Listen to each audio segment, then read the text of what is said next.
စောင်းနေရမယ်ဗျအားယူတဲ့ခြေထောက်ဆိုတာကိုက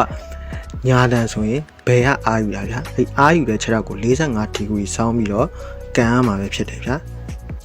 ပြီးတော့ညာခြေထောက်ရဲ့နေရာယူပုံညာခြေထောက်ရဲ့နေရာယူပုံကကြတော့ဘယ်လိုလဲဆိုတော့ကျွန်တော်တို့ကဘောလုံးကိုခြေပမိုးဒိတ်နဲ့ကန်တာမျိုးမဟုတ်ဘူးဗျဘောလုံးရဲ့ဒေါင်းပြက်နေရာကိုကိုခြေထောက်ရဲ့ခြေပမိုးအောက်ခြေနဲ့အားပတ်ပါကန်ရမှာဖြစ်တယ်အဲ့လိုအားပါရင်ဘာဖြစ်လဲဆိုတော့ကျွန်တော်ကကိုလိုချင်တဲ့နေရာကိုလည်းရောက်မယ်ကိုယ့်ရဲ့ power kick ကလည်းပြင်းမယ်ပေါ့နော်အခုကျွန်တော်ဗီဒီယိုနဲ့ပြထားသလိုပဲပေါ့နော်အဲ့ဘောလုံးရဲ့ဒေါင်းပြက်45ဒီဂရီနေရာကိုကိုယ့်ရဲ့ခြေထောက်ကလည်း45ဒီဂရီအကျအားပပါနဲ့ဒါကန်လိုက်ပြအဲ့ဒါဆိုရင်လုံးဝ power kick တကယ်ပြင်းတယ်